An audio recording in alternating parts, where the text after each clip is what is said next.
Hi guys, it's Steffi from the Novelty Corner and welcome back to my channel and welcome to my Books Beside My Bed video. For those of you who are new here, I film one of these every week where I wrap up the last 7 days worth of reading.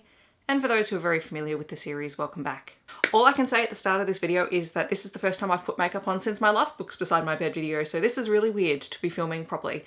I have been doing vlogs and I have not been putting makeup on or being worried too much about what's going on because obviously I'm stuck inside a lot. So this is a really novel thing for me to do at the moment. This is my reading week from the 30th of March until the 4th of April. I read a total of 12 books this week. 2 of them were young adult books, 10 of them were adult books. I'm not actually talking about all of them in this video, and even some of the ones I am talking about I'm not going to be talking about in depth because a lot of them were rereads this week. Rereads are really comforting, and that's what I've needed in the last 7 days. I have read a total of 3,880 pages and my yearly reading total is up to 110 books. This week when I was reading, the books that I was reading completed challenges for the Owls 2020 Readathon as well as the Romanceopoly reading challenge that I'm doing. The first book that I'm going to talk about this week is Deepwater by Sarah Epstein. This is a 2020 release from Allen and Unwin. It is a young adult book. I gave it 3.5 out of 5 stars and it was a review copy sent to me by Allen and Unwin, so thank you very much to them for that. This is a young adult mystery crime book. I was going to say thriller, but it's really not a thriller. It is a book that follows 3 storylines. The first is that of Henry Weaver, who is a 13-year-old boy who has gone missing in the middle of a storm. His bike was found at the train station, but no one knows where he's gone or what has happened to him. We also follow Henry's brother Mason, who is 18 or 19, I think. And he is sort of the town bad boy. And since his brother has gone missing, everything has sort of spiraled out of control for him. And both Henry and Mason come from quite an abusive family background, so that is dealt with and that is a trigger warning for people who might be sensitive to that. And the third perspective is that of Chloe Baxter, who is a former resident of the town that Henry and Mason lived in. She has moved to Sydney, I think it is, with her mother, but she spends her holidays back in the town with her father after their separation. And she's come back for the holidays and she's determined to find out what happened to Henry because she was quite close to Henry. She had a falling out with Mason. They were friends, but they had a falling out over something to do with Henry, and she is deeply worried about Henry and where he's gone and why people aren't looking for him. I really like the mystery element in this story. I really liked the way that we're kept guessing as to what's actually happened to Henry and, you know, the secrets of the town and the relationships between the teenagers who knew Henry. But at the same time, we spent a lot of time with Chloe, and Chloe I didn't particularly like as a character. She's one of those YA characters who just sticks her nose in everywhere and expects that people are going to do what she wants. And while, you know, there are definitely kids like that, I guess as an adult reading it, that one, it raised a lot of questions for me, like, yeah, of course the police aren't going to answer your questions, Chloe, because you're 18 and they're the police. They don't need to answer to you. So that in a lot of ways took me out of the story, but that said, I was deeply invested in Mason and Henry's side of the stories because there was just so much going on with them and I found that really intriguing. So take that as you will. It was an enjoyable read. I'm glad that I read it. Sarah Epstein does write mystery really well. So yeah, that was Deepwater. Then I reread Moxie by Jennifer Matthew. This was a 2017 release from Hotter Children's Books and I gave it 5 out of 5 stars, again, because I enjoyed it. Not only does it have a stunning, stunning cover that is just so striking, but it is a really great story. I was rereading this for our book club pick of the month. It follows Vivian, who is in high school, and at her high school, the football players are really quite revered and they get away with a whole lot of really troubling things because they are the football team. So they can flaunt the dress code and wear t-shirts that have really misogynistic sayings on them and sexist quotes and whatnot. They can sexually harass other students without consequence in full view of teachers and no one does anything.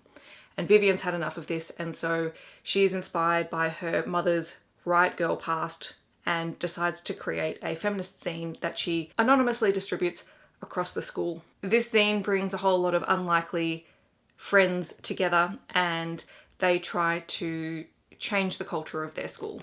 And I really loved it. It's full of really cool relationships and really cool ideas, and you also get Vivian's zines throughout the story as well, which I loved.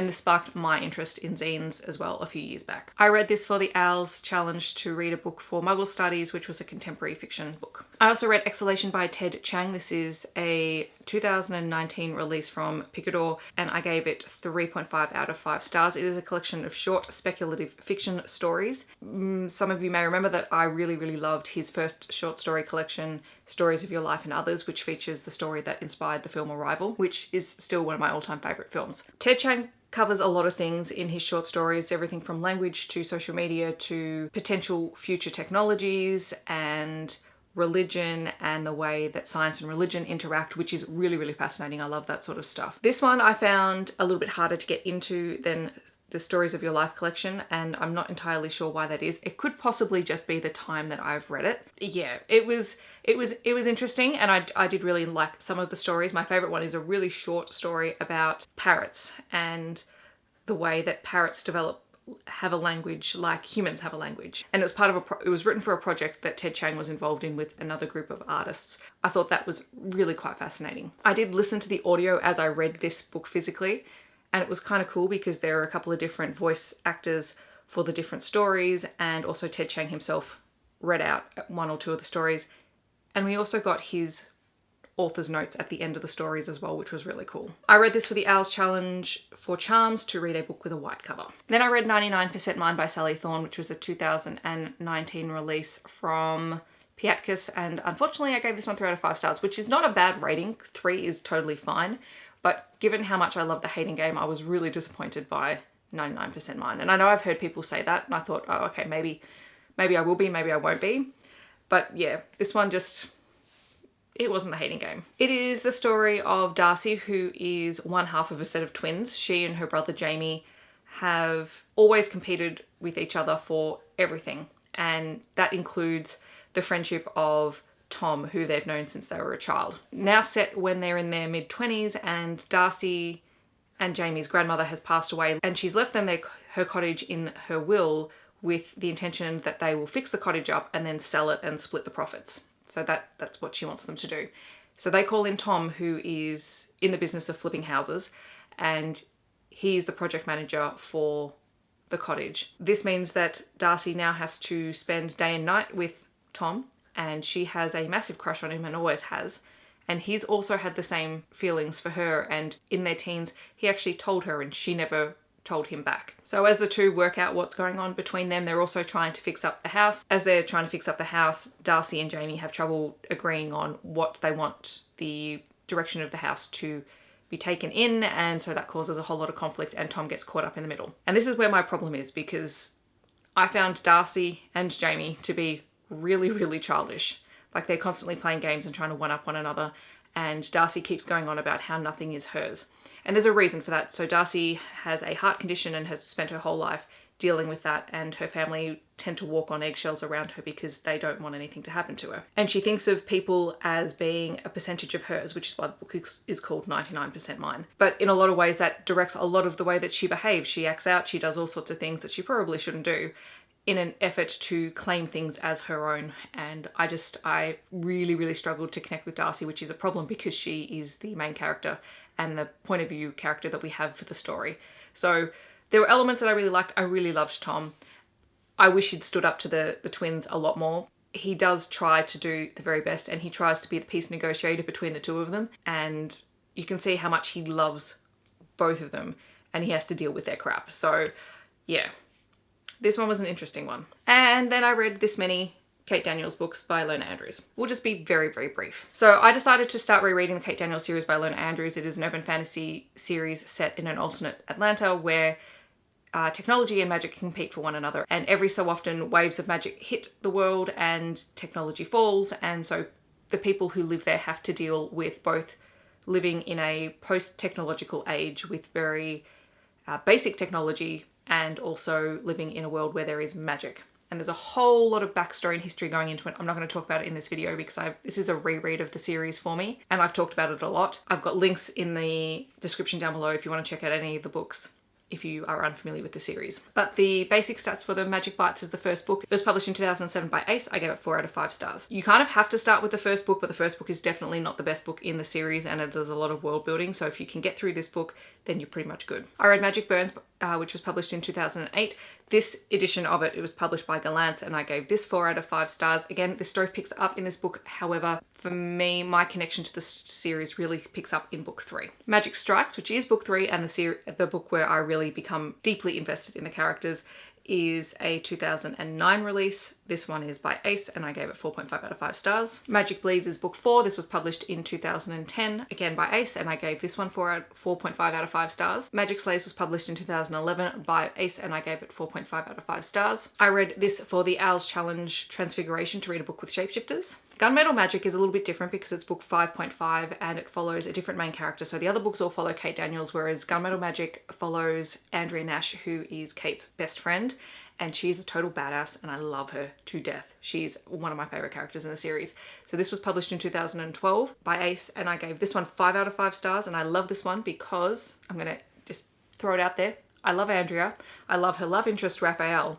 And we also get to spend a lot of time with Barbarous, who is one of the pack lawyers. And he is an absolute delight. And also we spend a lot more time with Ascanio, who is a teen Buddha, who is just delightful and entertaining. And I read Gunmetal Magic for the History of Magic Challenge to read a book with witches or wizards, because we also spend time with Roman in this book, and Roman is, well, he says he's not a wizard, but he's sort of like a wizard. And there's a lot of reference to witches in it anyway. And then the last book that I read from the series this week was Magic Rises, which is probably my favorite in the Kate Daniels series up to this point. So I love Andrea's book, and that's sort of part of the series but separate, whereas this one in the main series is probably my favorite. It was published in 2013 by Ace. I gave it 5 out of 5 stars, and I read it for the Owls Astronomy Challenge to read a book when it was night or dark outside. The reason I love this one so much is that Kate, who is the main character, and Karen, who is her love interest, end up having to travel overseas, and they take a whole bunch of the packmates with them, and I just love all of the packmates. I love what happens. So those are all the books that I read this week. In the comments down below, let me know if you have read any of these books, or if you're planning on reading them in the future, or alternatively what you have been reading this week. Have you been able to read? I know a lot of people have either been reading a lot or really struggling with everything that's going on, but I hope that whatever you are doing to keep yourself safe and healthy and happy at home, or if you are having to continue to work because you're an essential worker, I hope that you are doing really well and taking care of yourselves. I will be continuing my vlog videos here and there. I don't think I'm doing one for Sunday, so there might have been a break between my previous one and the Books Beside My Bed video. That's just because of everything that's going on. But I hope that you are all staying safe, and I will see you guys in my next video. Bye guys.